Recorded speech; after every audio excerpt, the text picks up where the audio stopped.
O God, the creator and sustainer of the universe, look with favor upon this new center of trade, of commerce, and of culture. Give guidance, protection, and a right judgment to all who work and live here. Listening to it now, the World Trade Center's 1973 benediction sounds like a eulogy. The magnitude of this city's loss has been matched only by the intensity of its response. We're not only going to rebuild, we're going to come out of this stronger than we were before. That is a burial site. How can we build on top of those souls? There are areas where they know that they have bodies, which we can't get until we alleviate some of the debris on that pile. Nobody stops the job. Not in the morning, not in the afternoon, not at night. And this new space that would sit on this site is a dramatic way of rebuilding this building. And that's going to be how we rejuvenate Lower Manhattan.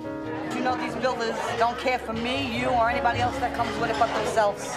We have a lot of interests here, a lot of people that need to be satisfied. That these may become examples of our concern for world justice and the growing acknowledgement of the interdependence of all nations. God bless them and God keep them. In the name of the Father, and of the Son, and of the Holy Spirit. Amen.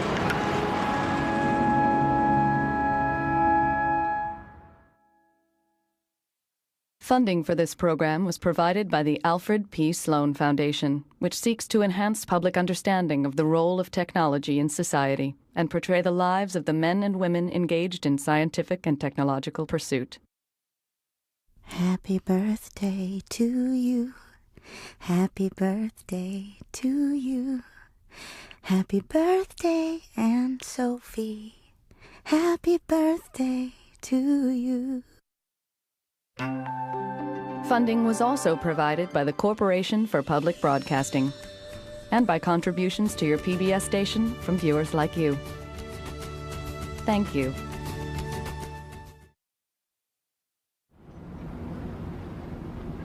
The physical void in Manhattan's skyline mirrors the emotional void that we have all felt in our lives since September 11th. Even today, a year later, we still find it difficult to move beyond that horrible day. And perhaps we never will move beyond it. Today, we hear about plans for a memorial and office buildings. But getting to this point has required a courageous effort by thousands of people. First, to recover loved ones and move a mountain of debris from ground zero. And next, to determine what should take its place. What follows is an intimate diary of that painful process. It shows that no matter how complex or difficult, we as Americans have begun to rebuild.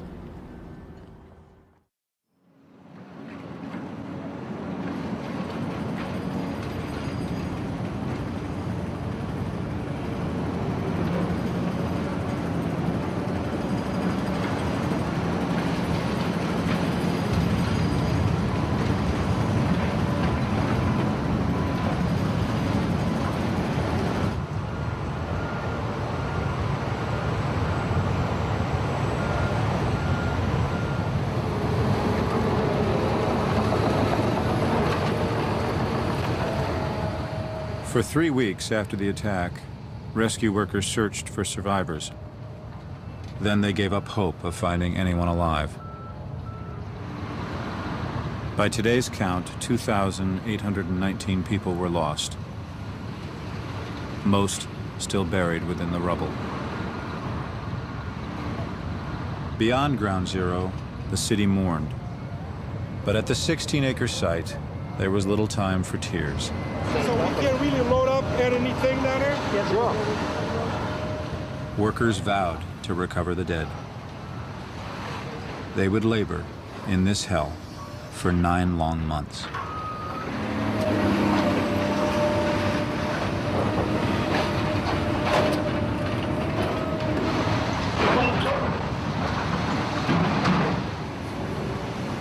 On the morning of September 11th, shortly after I got to City Hall, I'd say about 9:30, I called Regional Scaffold And at that point in time, I thought all I needed was some scaffolding and netting and some sidewalk bridging, because all I saw was that a plane had hit the building and there were going to be some hazardous structural elements hanging off the building.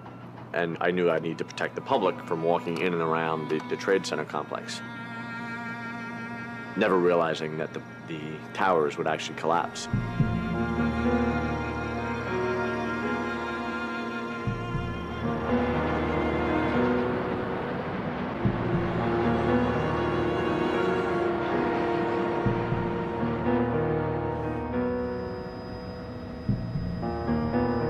The Trade Center complex had consisted of 7 buildings. The attack on the Twin Towers destroyed all of them. The South Tower was the first to fall. The Marriott Vista Hotel was crushed. A half an hour later, the North Tower collapsed.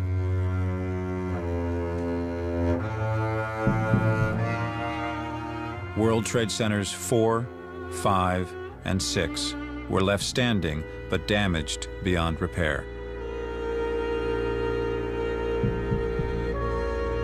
World Trade Center 7 fell after burning for 7 hours.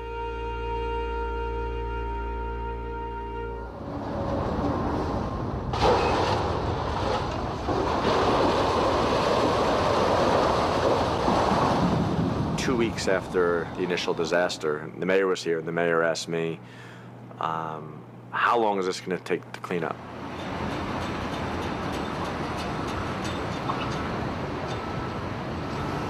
I said, I'm not sure when we'll finish, but some of my initial goals is actually to get building 4, 5, and 6 demolished and down to grade by the end of the year.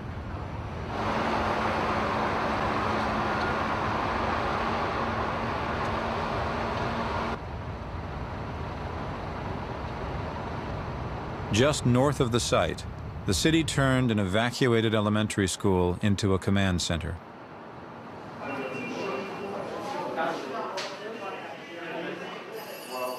When I walked in there, I saw a whole bunch of lunch boxes in the corridors. Lunch boxes and coats. You get into their classrooms, you saw the little kids' arts and crafts and what have you. It bothered all of us. Your thoughts start coming. You're wondering about these kids. Did anything happen to them? It was funny, we used to have meetings in these little chairs and little tables, you know? Basically, if we knock down this facade, or part of it, we can just continue.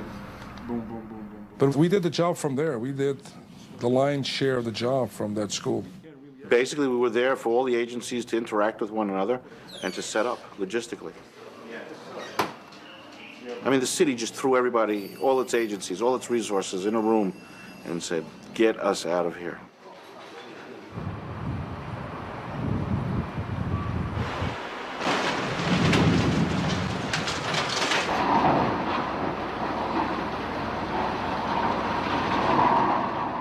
Before the 11th, New York City's Department of Design and Construction built museums and firehouses, playgrounds, and libraries. Clearing Ground Zero was an assignment like none before.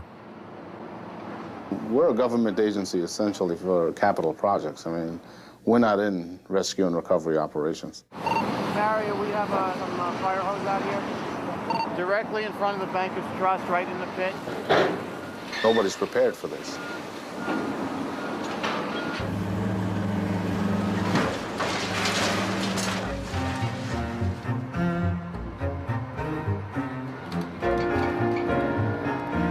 2,300 workers chipped away at the mountain of steel and concrete.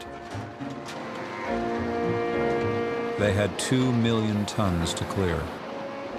They removed as many as 800 truckloads of debris each day. It was crazy here. Complete bedlam. People running all over the place. Machines going all over the place. I think I've lost some of my hearing.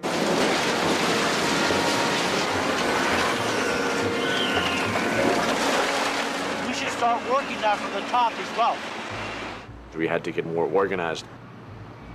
And that's actually when I divided up the site into 4 quadrants.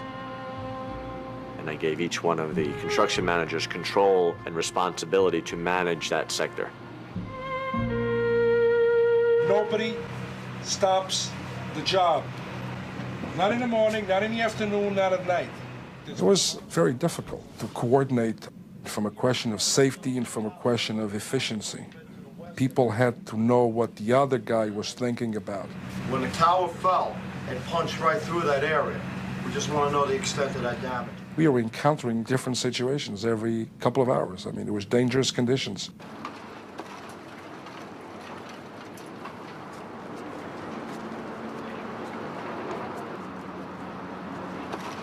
Recovery crews led cadaver dogs through the rubble to pick up the scent of the missing.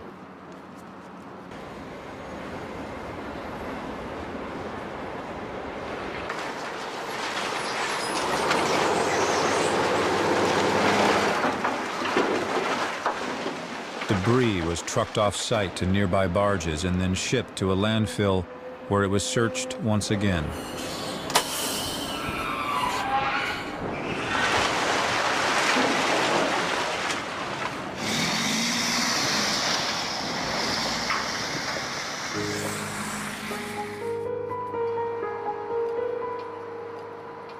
This grim routine repeated itself daily at Ground Zero. Both demolition site and mass grave.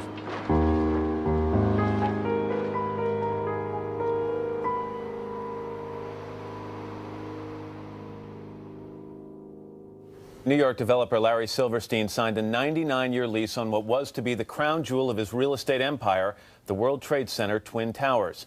Now he's front and center in the debate over whether the area should be rebuilt. Now, it's so hard to even ask these questions while the work continues on the site. But what should happen? My first reaction is to think about over 5,000 people who are still missing. The families of those people, the tragedy, the magnitude of it. However, I firmly believe that we should rebuild.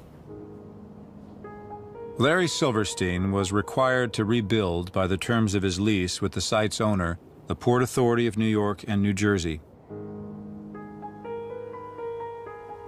A powerful transportation agency in the metropolitan area, the Port Authority also lost the PATH commuter train station underneath the World Trade Center and 75 of its own employees. First and foremost, we have to plan for a memorial park. Once that is identified, we can then look at what has to be done on the rest of the site. Now, keep in mind that 12 million square feet of office space was destroyed. Somehow, we had to heal that blight on Lower Manhattan. Major institutions who were down there immediately said, Larry, please do whatever you can do to get this thing going.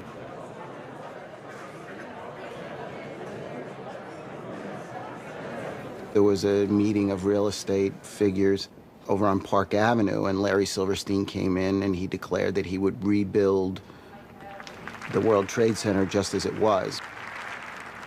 Everyone clapped for him, but there was also a murmur, an undercurrent, that maybe Larry should be patient.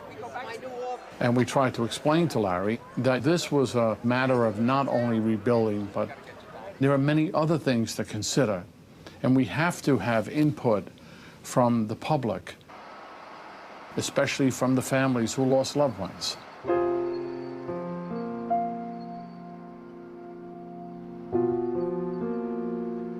Was there recovery of some parts in your sector tonight, earlier? There was a body part recovered on the northeast corner, and they tried to find more, but they brought the dogs in. That's why we had to stop the operation on 6. That's They what I didn't want heard. the dogs to be burned by the Yeah, sparks. very early in the shift, there was a recovery.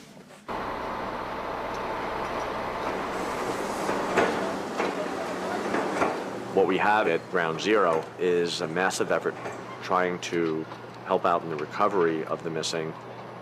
And at the same time, the only way to do the recovery is with these massive machines. These are excavators that weigh 275,000 pounds. grapplers are the ones grabbing and doing most of the work. These things can be pretty dangerous if you're standing close to one. When it moves, it swivels. So if anybody's in the way, it can hit.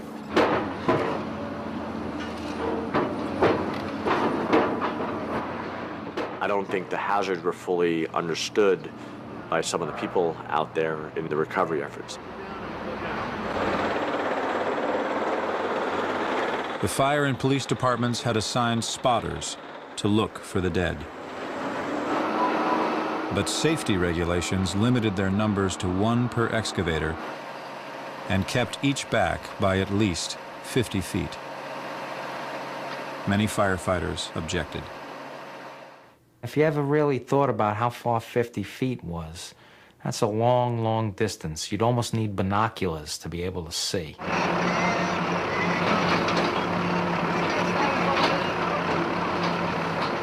We get over here, they uncover a stairway. Right. Next thing you know, we get invaded with about 25 firemen. Right?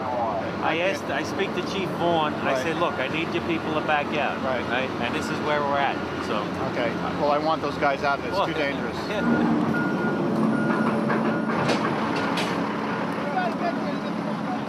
Mike wanted them to back off, and they wouldn't.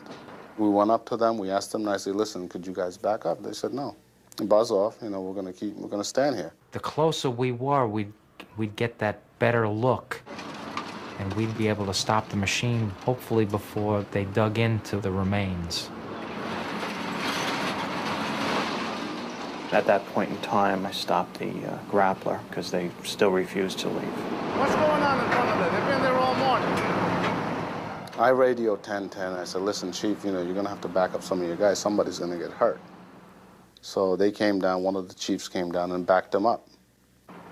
If it was my coworker, my brother in there, I'd be in there digging nonstop. I wouldn't go home. It breaks my heart, but I have to look out for their safety too. It didn't always go smooth, I can honestly say that. There were times when we butted heads, but you know, you try to come to a reasonable solution.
The death and destruction in Lower Manhattan sat squarely in the backyard of its 50,000 residents. They too breathed the smoke of unextinguished fires and struggled with the trauma of seeing the event firsthand. Whatever was built here would affect them dramatically. We were the fastest growing residential neighborhood in all of New York City. We were at our peak before September 11th. We had great schools. We were building new parks. I just couldn't believe this. And how did we even start to think about what we needed to do? We have gotten through the worst of it, and now we're ready to start the healing with our rebuilding. Community Board 1 advises the city on what and where to build in Lower Manhattan. This town hall meeting gave residents and others a chance to influence its most significant proposal yet. What should replace the World Trade Center? We must make a statement that no terrorist will come here and knock down our buildings and tell us how we're going to live. It's time to rebuild those towers. The lives were lost in a very vibrant, a very powerful, a very energized environment. I think that environment needs to be replaced. Literally thousands of pieces of mail and then email and phone calls came, and the overwhelming thought was, you've got to recreate what was there. We see the Trade Center site every day. Our kids know it very well, and my son asks me every day when Borders is going to be rebuilt. And we need to have a resurrection of shopping, of office buildings, to make the site a little bit more familiar for our kids. It was very discouraging to see how the residents don't take any consideration into the fact that we need to honor those people that were murdered on national TV. And we have to worry about now that the fact that the Borders bookstore is not there and they don't have a bookstore to go to. I understand there's a void now. I understand all that. But those towers are gone. They're done. They are not here. They're not coming back. That is a burial site. Most of us will never get any remains found. How can we build on top of those souls? I lost my husband. I lost my future. I won't have children. I won't ever have... She's a very beautiful young woman who I'm sure will discover that she does have a future as soon as she's had time to properly grieve. But I don't think that necessarily Monica's views are the views of other people. Good evening. My name is Lee Ayelpi. My son died in the Trade Center. He was a firefighter. I had a grandiose idea because of what happened, that all 16 acres should be a park, and that was a grandiose idea. There were also people who said, I came here to tell you to not build anything on that 16 acres, but after listening to you, I say, you go get what you need to rebuild your community. And you people have an opportunity here to do something that's really nice. Go for it, and you have the power to do it. Good luck.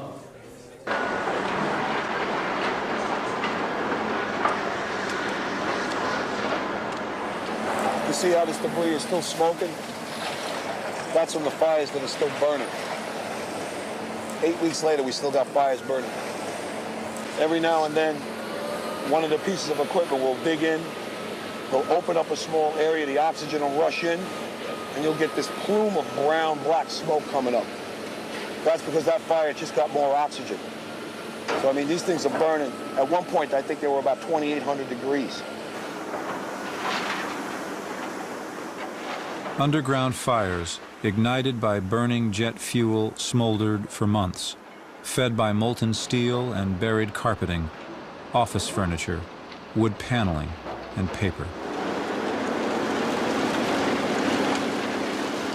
Workers toiled in bitter smoke and clouds of toxic dust, composed of pulverized concrete, fiberglass, and asbestos. The use of explosives to demolish World Trade Centers 4, 5, and 6 was rejected for fear workers would risk their lives entering buildings to set the charges. Construction experts from across the country ran the complicated demolition work.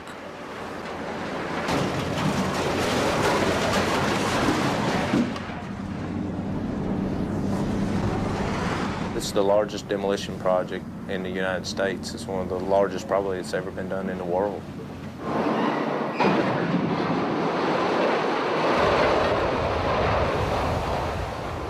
Automatically realized what a dangerous situation the job presented because it was so many unknowns.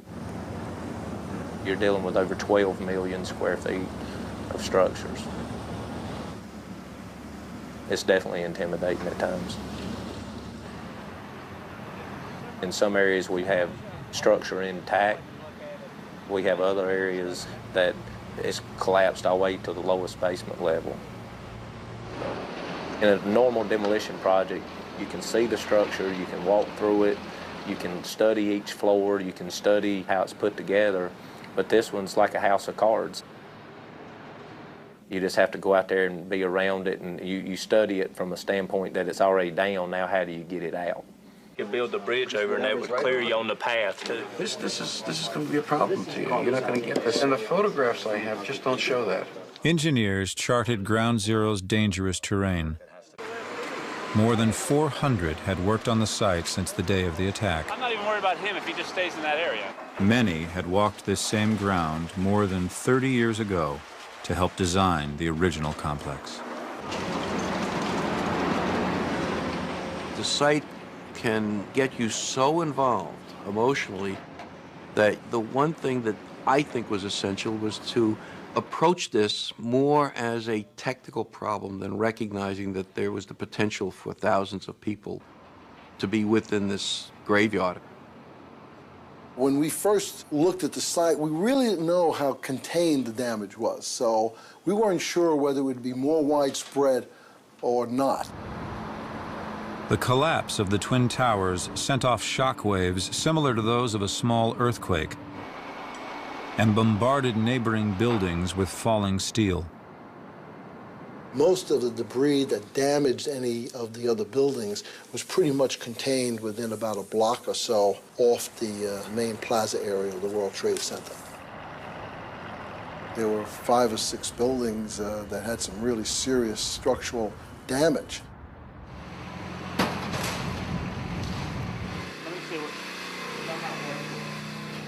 Engineers surveyed 406 buildings around the site to assess whether they were structurally sound. They might have looked unstable, but they were not at risk of collapse.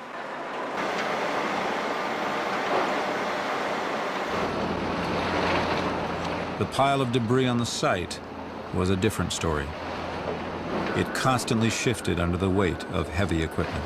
I'm okay with that. As long as he doesn't dig down, he's about at the extent of where he has to be now. Hidden within the pile were voids that might swallow up men and machines at any moment. The excavators are sitting on top of a debris pile it's like a pile of, when you were young, you played with pixie sticks, and the pixie sticks are all intertwined, but they're very unstable. And if you don't touch them, they're stable, but you move one piece and all the pixie sticks could fall. We already lost a couple of grapplers that collapsed. Nobody got hurt, but, they dropped like about 15, 20 feet. They could have dropped 40 feet and somebody could have gotten killed, but no one has gotten killed in an operation this big. Yesterday at the 5:30, there was an area of exclusion sent out to everybody. All right? Those are areas where we know that there's considerable voids. All right? So no more excavating. Engineers carefully planned the excavation of debris to avert fatal cave-ins and to protect the very foundation on which the World Trade Center had been built. Beneath the Twin Towers lay what engineers called the bathtub, a giant basement as big as 8 city blocks and more than 75 feet deep.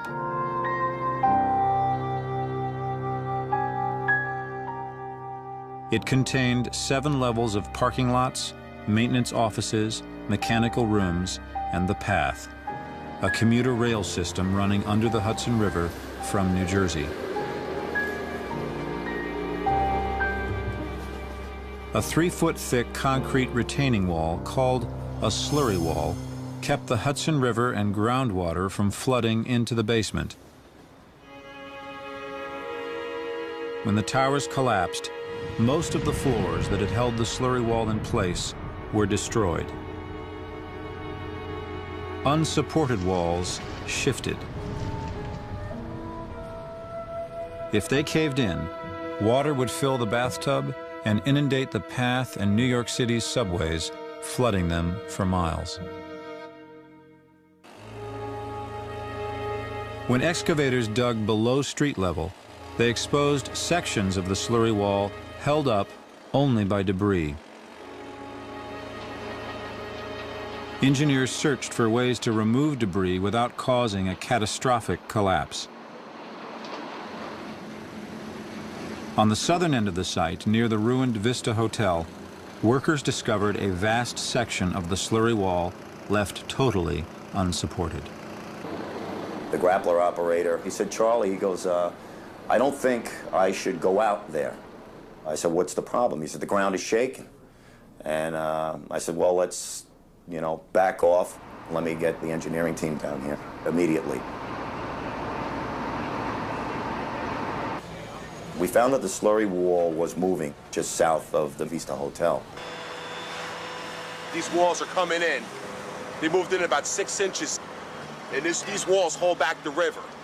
So if these walls cave in, this place is going to get flooded out by the river. There was sort of a valley sitting out in here between the wall and the South Tower. All the collapse had gone down to track level. So we had 60, 70 feet of wall, totally unsupported. Engineers would secure the slurry wall using a system of tieback anchors. They drilled steel pipes at an angle into the slurry wall, reaching down as deep as 120 feet to bedrock. Long steel cables were then inserted into the pipes.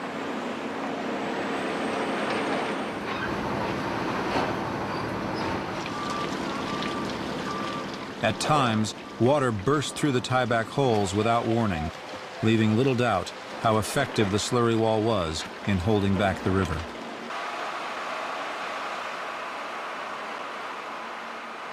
Grout pumped into the pipes cemented the ends of the steel cables into bedrock. The wall was forced back and locked off. Securing the slurry wall was the #1 priority on the site. Workers would install hundreds of tiebacks as they descended floor by floor to the lowest level of the basement.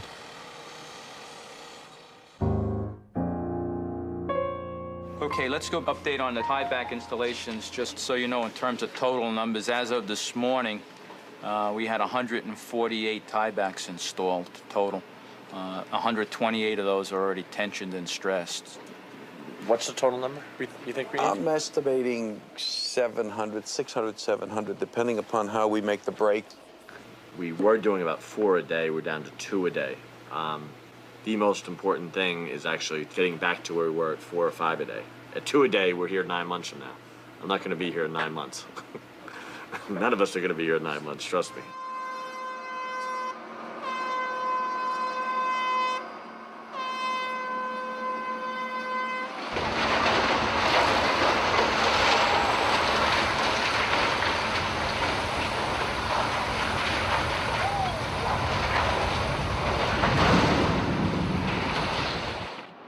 Enough of the cleanup has been done where we're actually starting to see what the final condition of the site will be when we leave. And the long-term master plan deals with getting New York City not just back to where they were pre-September 11th, but putting us on very good footing for the next 50 years. We have to think about the impacts of a $250 million subway restoration project that actually comes right through the middle of our site. We have to worry about a $500 million path rail line reconstruction and how important that is to the city's economy. We need to do all that infrastructure work now so that we are not competing for real estate when Silverstein most likely will rebuild some buildings on the site. So we're on a very, very short time frame whereby we need a coordinated effort. Between Silverstein, the Port Authority, and the MTA that owns the subways, the question was not only how everyone would work together, but also who would lead. The key figure in terms of power at the World Trade Center site is clearly Governor Pataki. Lower Manhattan, this city, and this state are going to come back and recover stronger than anybody can ever imagine. He appoints board members of the Port Authority of New York and New Jersey and the Metropolitan Transportation Authority. So he has more or less control of all these institutions. Okay, thank you very much. Thank you. Initially, the governor thought that these agencies could come up with a grand design, a grand scheme for Lower Manhattan. But it soon became clear that it could not appear as a Pataki political operation. It had to be something with more public involvement. The governor and the mayor appointed a board of 11 people to direct the rebuilding process. We now call to order the meeting of the directors of the Lower Manhattan Development Corporation. They are mostly business executives and political insiders. Madeline Wills is the only board member who lives downtown. LMDC will not have the power of building these projects, but they will coordinate all interested parties to work together to rebuild what had been destroyed, and hopefully better than it was before. LMDC will help distribute more than $21 billion in federal funds to rebuild Lower Manhattan. Close to $2 billion for transportation improvements alone. Many consider these improvements long overdue. If you really look at investment in transportation in Manhattan, it's almost all in the last 60 years or 70 years gone to Midtown. This is our chance to restore the balance and have more people coming down so we can get more construction down here, so that our office buildings are going to fill up, so that we have housing sites down here and we have a vibrant community. And that's going to be part of how we rejuvenate Lower Manhattan. LMDC has collaborated with the Port Authority on a proposal to replace outdated transit connections at the World Trade Center site. We want a terminal more like Grand Central or Penn Station so that we can better integrate all of the subway lines connecting with the paths. It is one of the things that we can do in this framework of infrastructure that really will create an advantage for Lower Manhattan, not the disadvantage that Lower Manhattan has suffered for so many decades.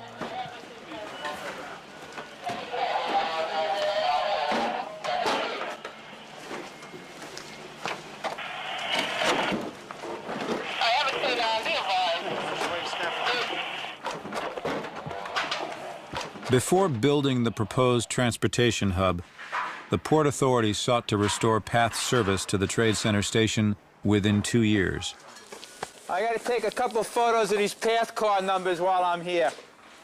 I will spend a minute here. 65,000 people had passed through this station every day. A handful of engineers now came to assess the damage. If I were in the World Trade Center today, I would be on the 72nd floor in the northwest corner where my offices were located. I spent my entire career of 29 years in that whole building complex and watched all of Manhattan grow around the World Trade Center. This is the Commuters Bar and Cafe here. We lost a total of 75 people from the Port Authority in that accident. As a matter of fact, some of those people were my very close friends.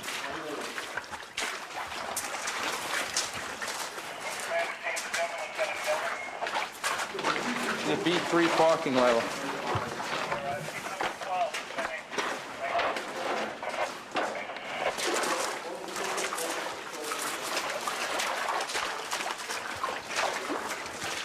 Of all the intact structure in this area, B3 in this corner is the worst. So I'm not sure where it hits that line over there. Part of our responsibility was going underground and mapping areas of intact structure so that we'd understand where the urgent areas for stabilizing the slurry wall were. Slurry wall right here. This is the slurry wall. This is the slurry wall. A contractor can then follow us and do his work and do the tiebacks.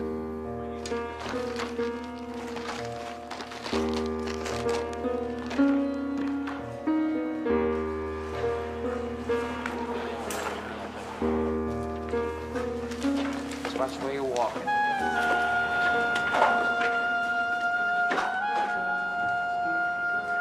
There's 30-something feet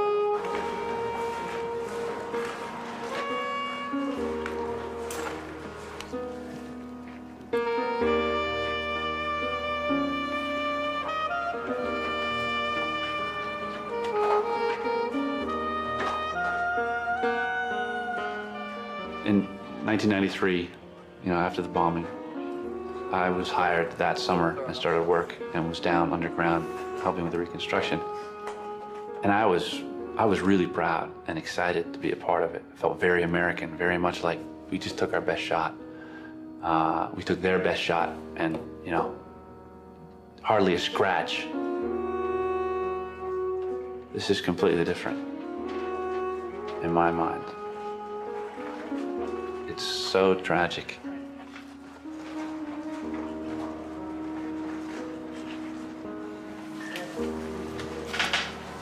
Give me 11? Yeah. You 11. We're gonna stay together, fellas, okay?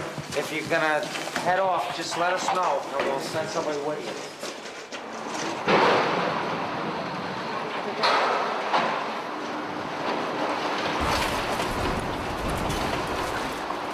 By mid-December, the Department of Design and Construction had leveled World Trade Center buildings 4 and 5. Hello? Oh, we're getting ready to pull building 6. We had to be very careful how we demolished Building 6. We were worried about the Building 6 coming down and then damaging the slurry wall, so we wanted that particular building to fall within a certain area.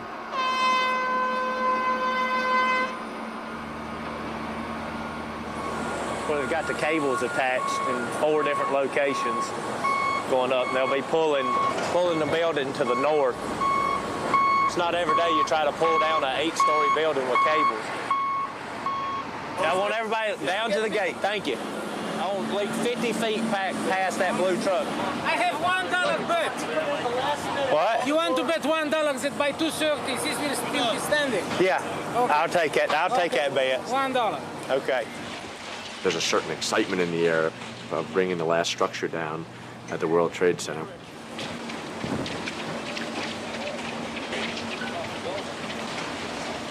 It's a tough old building. Come on now. This is gonna go quick. Yeah. If it goes, it'll go quick. Keep her rocking, it'll go. There we lost the floor. The more you shake it, the more it starts going into failure. There it goes. There it goes.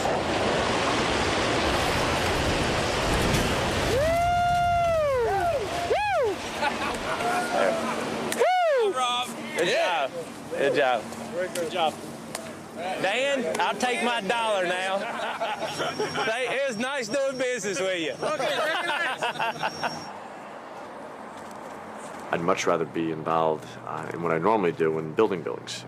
It's much more useful to actually build something positive and to build a skyscraper and to have a topping off ceremony, and when you're done, you have something that people can use.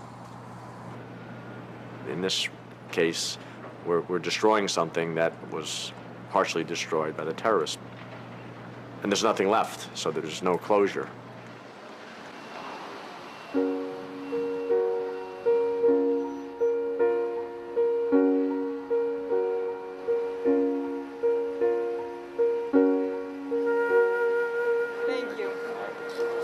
Thank you very much. Merry Christmas.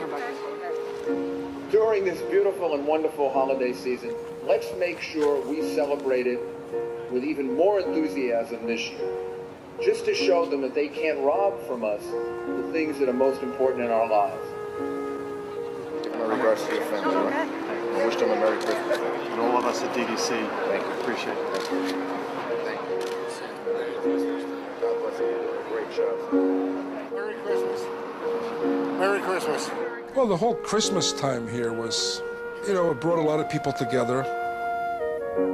I think everybody was thinking about people that lost relatives there, you know, because it was the first Christmas without them.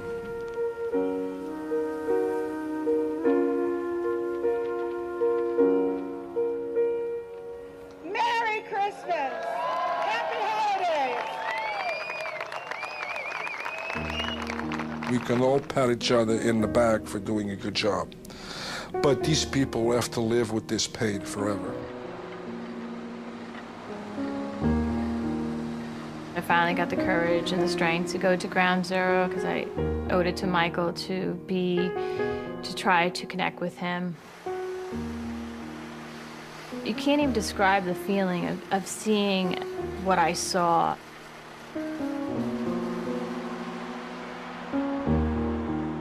Because there's nothing there.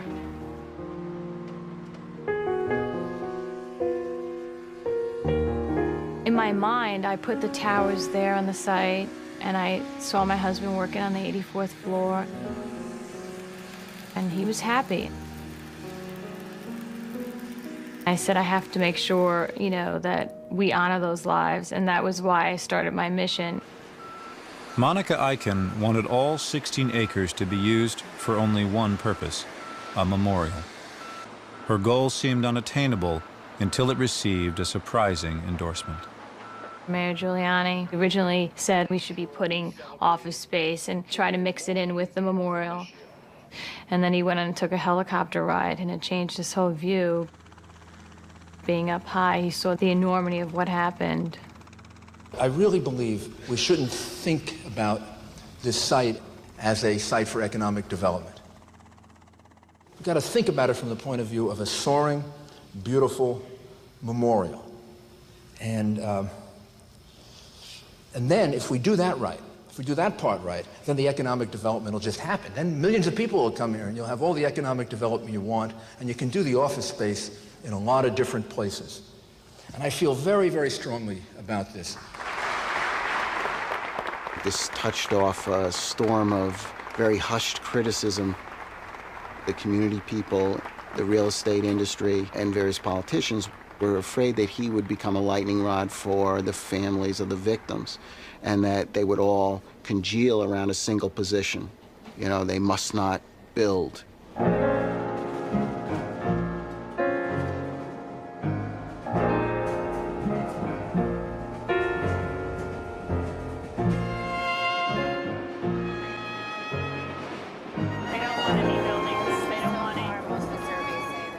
I always felt from the beginning that if I can get the voices to get louder, if I keep going out, I can get families uniting and being a constructive voice. I had a nice brunch in Long Island, thanks to one of the family members who lost her son. She opened up a restaurant to other family members. We had a nice group come out. It's so touching to see how we as families can really interact with one another and express how we feel. This is very important that we all come together. It affects everyone. I think it's very helpful to be able to connect. I'm really opposed to a reconfiguration of the World Trade Center. That's not what I want to see. I'd like to see a park and a playground. I'd like somewhere to be able to take my kids, somewhere people can reflect. That's my cemetery. That'll be my place where I filmed. That's where my son was last. And I could sit there, my son's birthday, the holidays. If I want to go and stay 10 hours there, it's my business. But I have somewhere to go. They wouldn't build buildings on top of a cemetery, would they? No, right? What we want, we're going to have to really fight for it, because when it comes to money and it comes to anything else, you know these builders don't care for me, you, or anybody else that comes with it but themselves. It doesn't make any sense, and the families are starting to really realize that if we felt that our voices weren't being heard, we would come out and form a human chain before they do anything. Monica Eichen and a small group of victims' families met with World Trade Center leaseholder Larry Silverstein to plead their case. Their attitude was, gotta be another place you could build. Got to be, the mayor suggested before he left office, that don't build on the site, find some other acreage on the west side of Manhattan or whatever. He is a builder. He obviously has a lot at stake. 50,000 people living in Lower Manhattan desperately want the place to be rebuilt. The shopkeepers, thousands of shopkeepers want it to be rebuilt. The major corporations downtown desperately want it to be rebuilt. They said they understood that, and they agreed, provided we didn't build on that 16-acre site. I would have hoped that he could have understood a little more about how we were feeling and about the importance of the memorial and how difficult it will be for us if they just rebuild.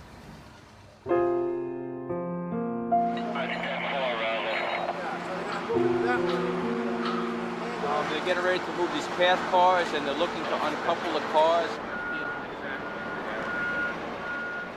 We thought about trying to collect Some remnants of the Trade Center that might be used for either a memorial, a museum, or whatever may come.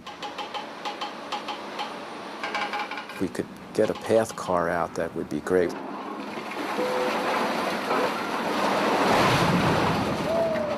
When they rehab them, they make it a little lighter, so they vary between 62,000 and 65,000 pounds. Each car, it's quite heavy, so you needed a crane.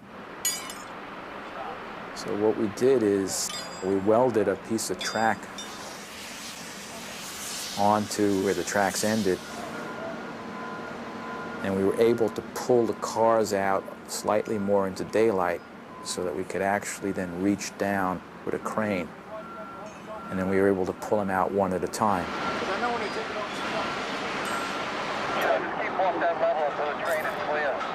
Be advised that they're going to be taking the pad train out at this time. Copy.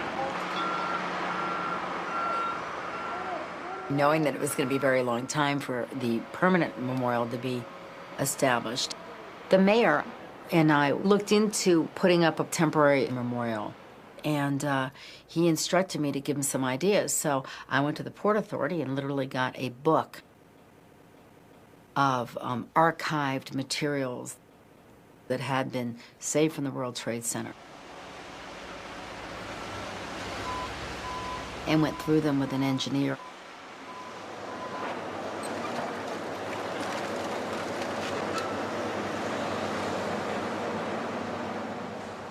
It was quite obvious that that sphere, the damaged sphere, was the obvious choice.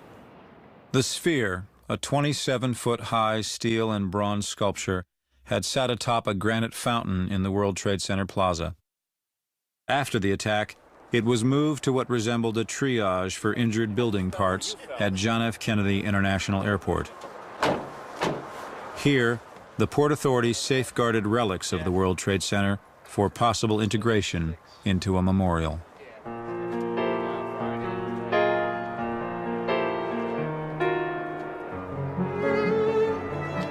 They wanted us to go out and look at it and see whether there was anything salvageable. How damaged is it? How much of the internal skeleton is still intact? How much of it is still intact inside the base? I don't know how they got it here, but getting it where we've got to take it and having it there in the same condition it is today is going to be a trick. It's pretty ripped up, but we're taking some measurements and we got some ideas how we can lay it out. Based on what I had seen at the site, yes, it was possible to put it together. For us, the next step is to take the object and the proposed locations to our Families Committee.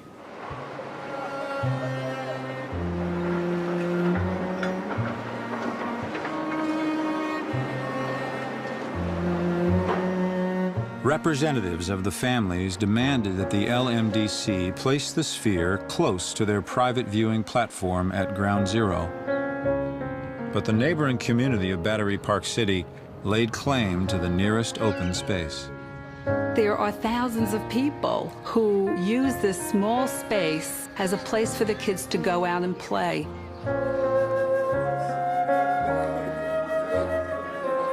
Trying to sell this particular place for a temporary memorial was not going to be a slam dunk. We have a lot of interests here, a lot of people that need to be satisfied. Would you like to introduce yourselves? Monica Eichen, September's Mission founder.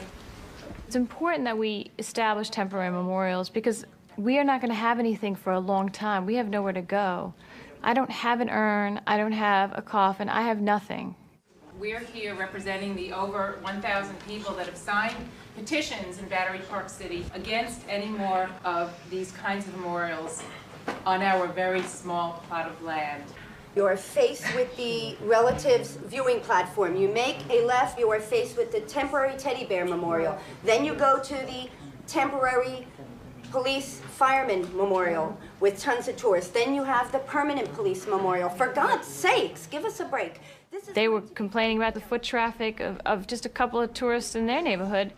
And I could just see what's going to happen when a memorial comes. I don't know what they're going to do when they realize how many tourists are going to be coming into their area. Thankfully, I didn't lose anyone that I loved.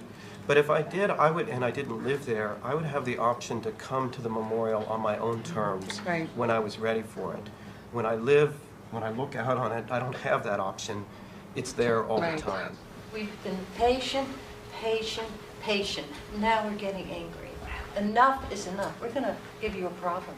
You put it there. People are sending me emails they're ready for civil disobedience. What a horrible embarrassment this would be to the city and to the nation. I think the victims' families were taken back by that meeting where they found themselves almost confronted by residents as two separate factions. I empathize with you. I mean, can you imagine what's ahead of us? And so we're going to have to work together to be sure that whatever solution over the next 5 years we have to come to, it's going to preserve that bond amongst us. I'd like to know whether Battery Park itself has been considered. That's being. How would you all feel about Battery Park? Battery Park was a solution that favored the residents. Below Battery Park City, it was farther away from the family's viewing platform, but it's a recreational area where no one lives. New York's new Mayor Bloomberg liked the idea. I thought it should go in a historic Battery Park where you could look out, see the Statue of Liberty and the American flag in New York Harbor, and remind you that in the end, the attack on 9/11 was against America and against our ways of life. The mayor really held out an olive branch to these residents, and he actually showed them that he was trying to recognize their concerns as much as the victims' families. Who should have had control? The family should have had control over that.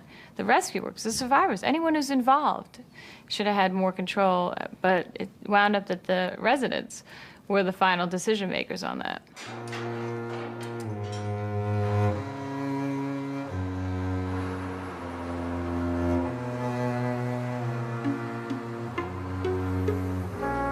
Location switched from Battery Park City to Battery Park itself, and so that's when we really got it going so that we could start measuring it up and getting the details finished and putting it all together.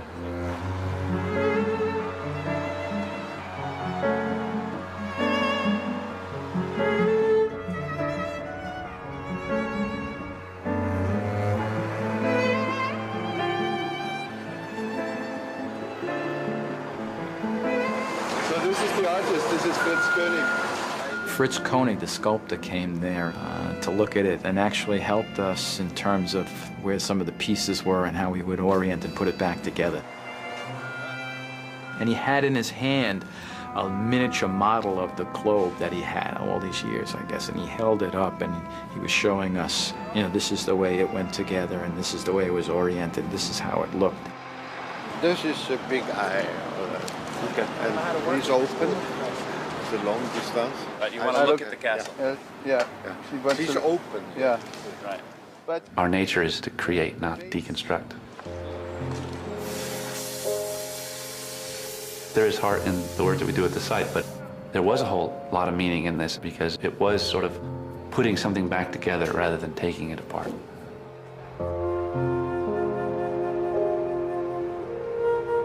World peace through free trade was the inspiration for the Sphere, which once stood at the World Trade Center.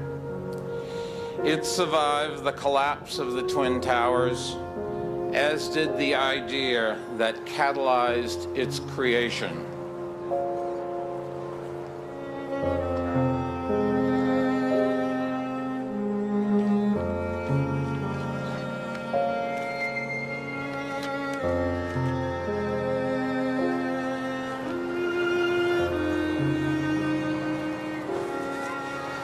I think the lessons that we can take away from the process of the temporary memorial are really good ones. We chose the element, we chose the location, and indeed, when different stakeholders were in the same room, they had different opinions, and we found a solution.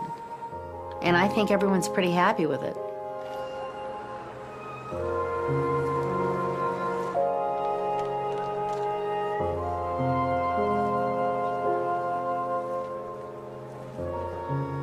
Unfortunately, with the temporary memorials, we didn't have any input. And we've learned that you really need to have constructive dialogue take place before they do anything. we can do that properly, then there is no need to do any kind of human chain.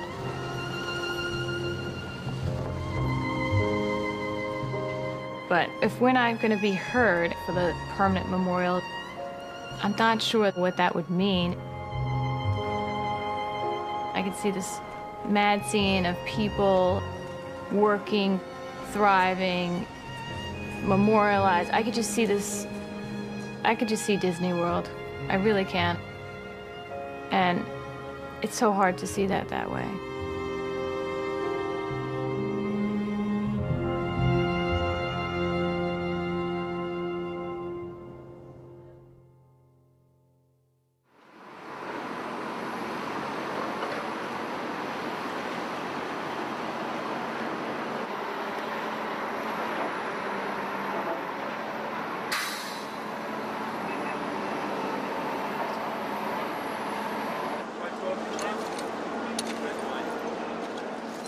On the lowest level of the pit, firefighter Lee ILP made an unusual discovery. Wine bottles from the Marriott Vista Hotel had survived the collapse of the South Tower. Weeks earlier, ILP had recovered the remains of his own son, Jonathan, who was also a firefighter. 2,270 victims were still unaccounted for. With all the debris now contained within the basement, the Department of Design and Construction reduced its role at Ground Zero. I get plenty of copies after this. I got Dennis making a few dozen, so put a few on each table. We'll talk about. Construction companies that had worked there since September took responsibility for coordinating day-to-day activities on the site. I wanted to talk a little bit about the excavation and the phasing drawings that I handed out. I've been in the construction industry since I was 15 years old. My dad was a jack of all trades. I've always said, hey, I would love to be the supervisor of the biggest job in the world. Somehow I got there, but it's not what you expected it to be. This was not the job I had in mind. Trucks and other machinery used 2 ramps to access the pit. They stretched precisely over the remains of the Twin Towers because debris here was the most compact. A cross-section held back by the tower's structural steel reveals 14 floors compressed into 8 feet. It was an area where recovery crews hoped to find many victims. A fireman's body was found underneath the ramp, right in line with the South Tower. And they wanted to get at it and to get it out because, you know, that was a mentality. We found something, we found a body, we need to retrieve it. Once you're finding one person from the fire department, they have numbers on their helmets and they have their names and their gear, and we know that they're from a certain company. We know that they were with 4 or 5 other people from that company. We were hoping they were all going to be together. So once we found one, we would concentrate our efforts more heavily in that area. Firemen and police are digging adjacent to one of the roads here, and we're a little concerned is that as they continue to dig deeper, they'll begin to undermine the road. The issue was that the ramp itself, it was the main ramp for debris removal out of the site. So we couldn't lose that ramp. I'm going to tell them what we discussed, to stop digging east of where we talked about. And Sam was saying, if you think what we're doing is going to undermine the ramp and compromise it in any way, then tell us to stop. And that's what we said. It's best to mark it, move your men out, and we'll get back to it later. It was a very, very hard decisions at times to tell people that, okay, we've dug enough. We can't dig into the sides of this road anymore. We're going to compromise it. And I kind of rationalized that by them leaving the road intact, the unfortunate people that were underneath, they actually helped to gain access to everyone else. I just want to point out that there are areas spray painted out there of recovery areas where they know that they have bodies which we can't get until we alleviate some of the debris on that pile. So I know everybody's wondering what all that spray paint is up there. That's a hot spot right now, so we're going to handle that area with kid gloves. The construction team designed a metal bridge to replace the debris ramps. That's where the bridge is going to start. It's going to come straight across, and there's 4 X's on that structure. It's going to cut through there. That's going to be our new road. So that'll allow us to be able to load, bring trucks in, load them up, get them out, and have access to the full site.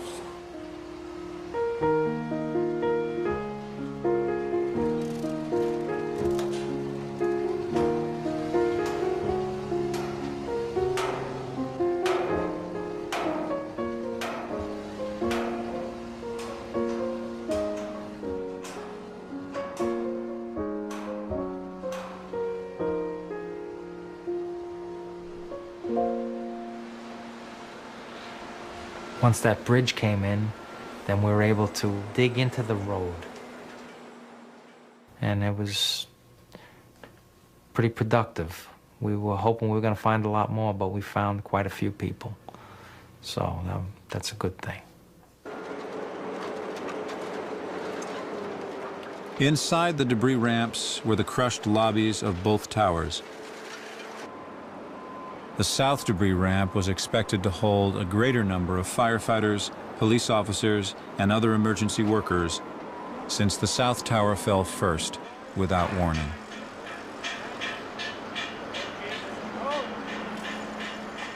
Every time we found a recovery of a fireman or of a policeman, they were doing their job because you'd find civilians with them.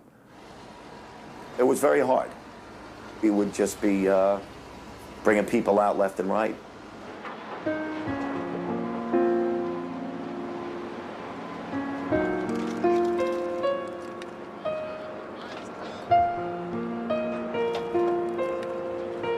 In the end, the remains of nearly 70 people were recovered from the south ramp, the largest single find in the 9-month recovery effort.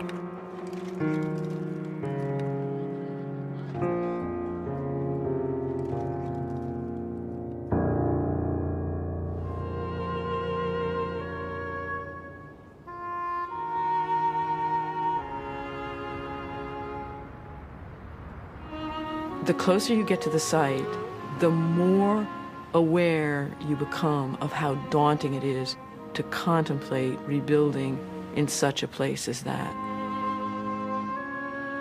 But time is passing, and we will find, I'm confident, the right solutions on which to move forward. World Trade Center 7 had always been considered the starting point for rebuilding. Located north of the slurry wall, 7 had been cleared faster than the rest of the site, and there had been no bodies to recover. Pelted by debris when the North Tower collapsed, 7 burned until late afternoon, allowing occupants to evacuate to safety.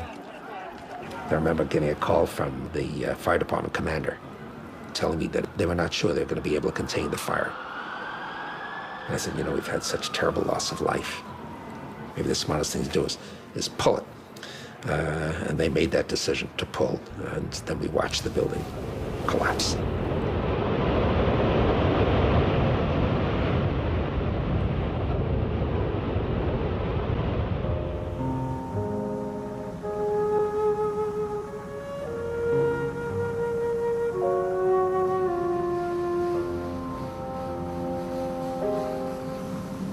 Seven had stood atop 2 electrical substations that were also destroyed. They had provided power to the World Trade Center and surrounding neighborhood. Before 7 was built, the 8-story substations stood bare at the site's northern edge. They blocked a direct approach to the Twin Towers from uptown via Greenwich Street. In 1980, nearly 2 decades before leasing the entire site, 49-year-old Larry Silverstein leased the parcel with the substations to build on top of them. We examined the substation and ended up recommending to the Port Authority that they allow us to build a 2 million square foot building on that site. I proceeded to design it, engineer it, and then finance it and build it.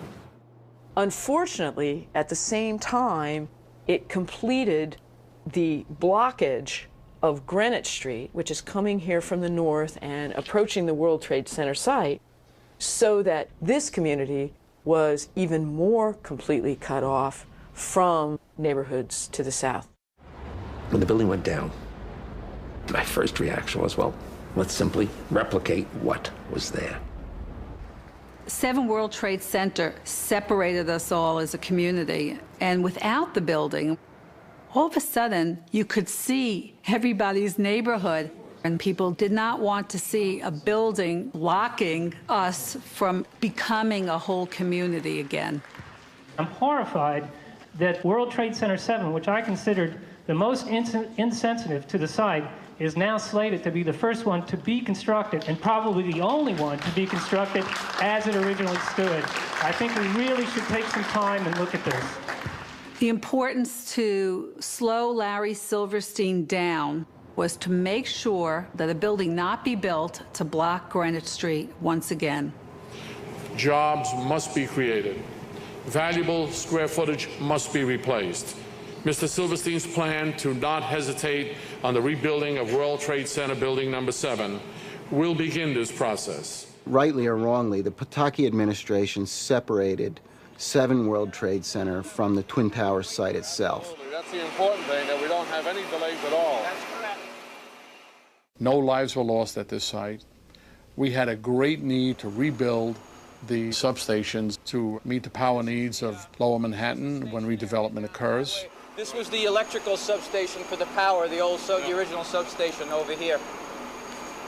Well, this is surprisingly in pretty good shape here. I knew that it would not interfere with the recovery effort and cleanup of the 16-acre site. I knew that it was important for us symbolically to demonstrate that we can rebuild. I think it will be a great sign for the future of Lower Manhattan if the 7 World Trade Center site especially can respond to community objectives and at the same time show the ability of New York to come back, rebuild, and reoccupy in new. Taylor's architectural firm made several designs for a building that would allow Greenwich Street to pass through, but would give up as little office space as possible. Silverstein presented them to the LMDC.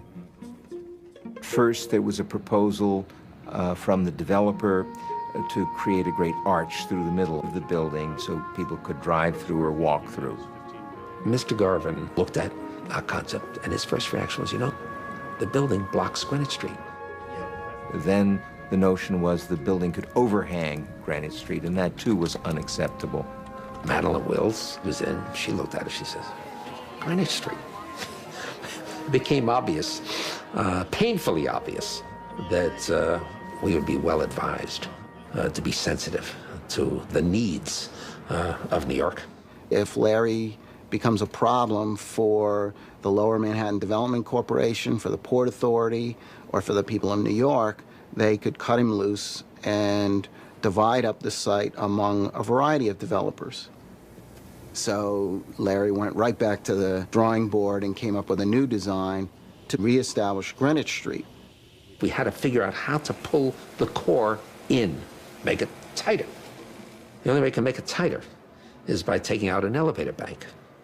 If you take out an elevator bank, you have to take out the floors the bank of elevators services. We had to lop off the top 10 floors of the building. Instead of being a 2 million square foot building, it became a 1,600,000 square foot building. What we're now looking at as a building that will enable Greenwich Street to move in a southerly direction. It does the trick, and it works. This building is this very simple prism that would sit on this site, sitting back, and letting that view corridor stretch all the way through binding together these two parts of the city that were really destroyed when the World Trade Center went in to block it. This building is completely dependent upon its site. It completely fits into the context of New York. Its building is the shape of the streets. And I think in that strong simplicity and clarity of this openness of this building will be a striking marker, more like the great obelisk leading into Luxor. It's the marker for the place of World Trade Center. Thank you. Thank you. First of all, I want to say that we are grateful to Larry Silverstein, who showed a lot of concern and interest and flexibility during this whole process. Thank you. Thank you very much. Thank you. Like every developer in this city, Larry Silverstein does want to have a legacy. In slowing this process down, he's been able to think more about what his legacy could be by creating something that everyone wanted instead of what people would loathe.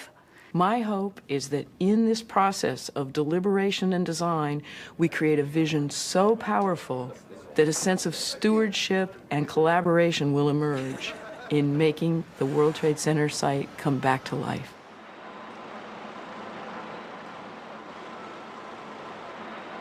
We say Billy for last because today your last day? Today's last day. Today's Billy's last day. Billy's been here since about a week after I got here. He's been a right arm. Came a long way here, and I just want to say, Billy, thank you very much. Thank you very much. Okay?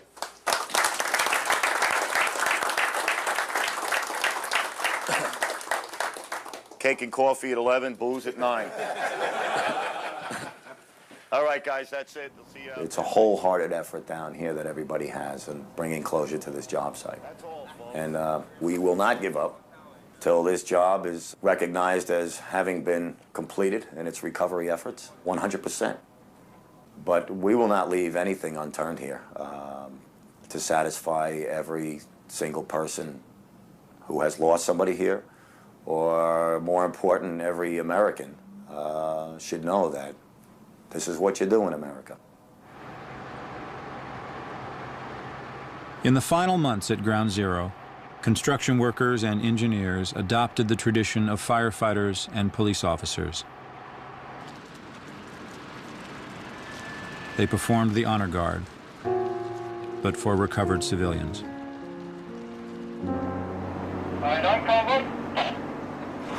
Gracious Heavenly Father, we ask your blessing upon them and upon their families. God bless them and God keep them. In the name of the Father, and of the Son, and of the Holy Spirit. Amen.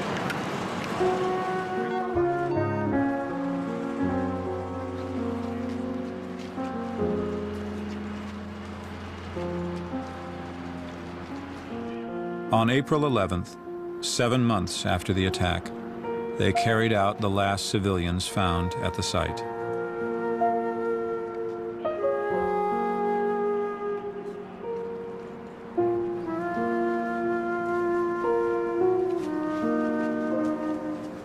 $1,700 people, more than half of those murdered, had still not been identified.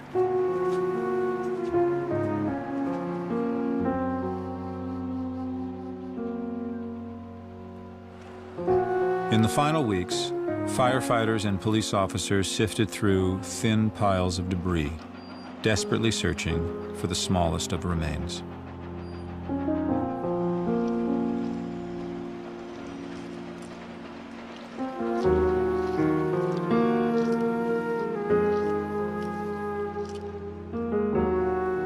A 30-foot steel beam that had once belonged to the South Tower remained standing.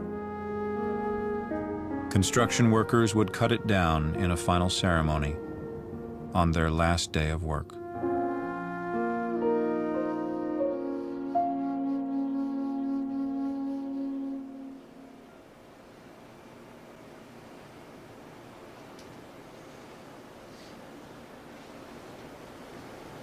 I don't think anybody that has worked at the World Trade Center can tell you that they haven't cried.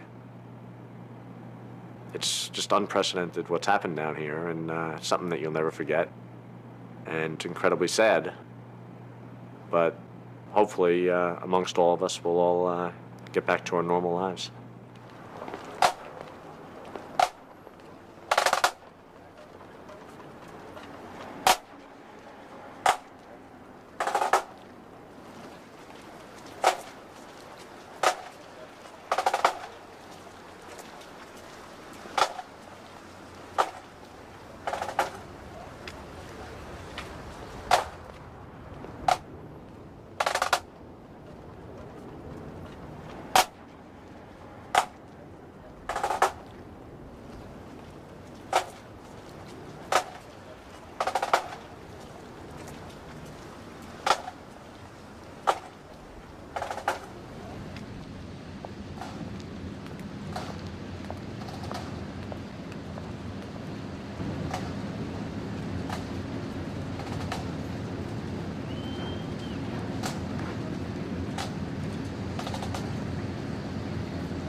Something new is built here, I don't know if I've ever have the guts to come back here.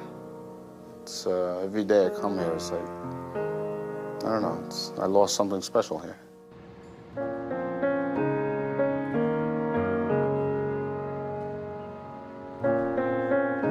I spent all this time there. It'd be hard to go back, for me anyway. To go have coffee or dinner or something there, that'd be kind of weird for me. I wouldn't get a good feeling about it.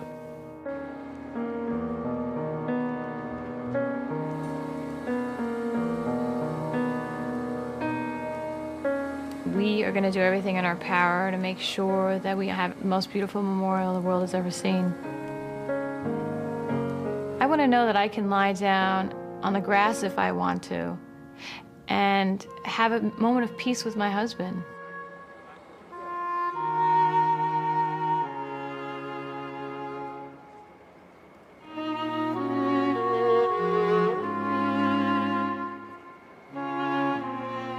You've got to rebuild. I think the families will appreciate the importance of doing what we need to do if New York is going to be what it was before these attacks.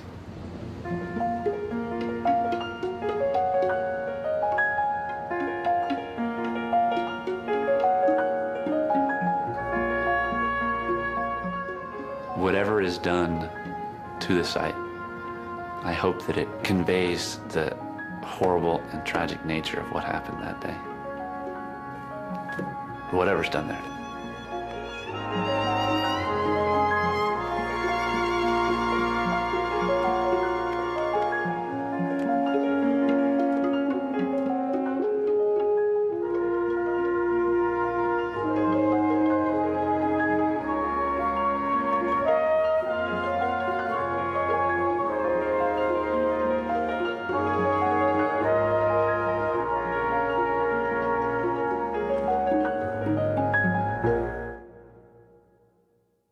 If you would like to learn more about the work at Ground Zero, visit PBS online at pbs.org.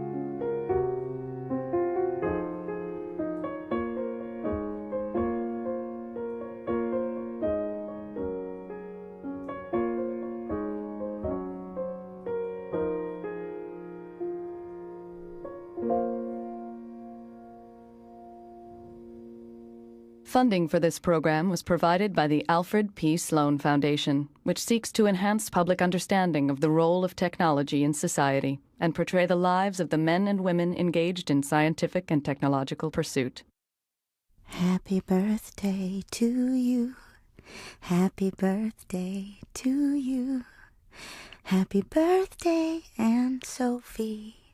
Happy birthday to you.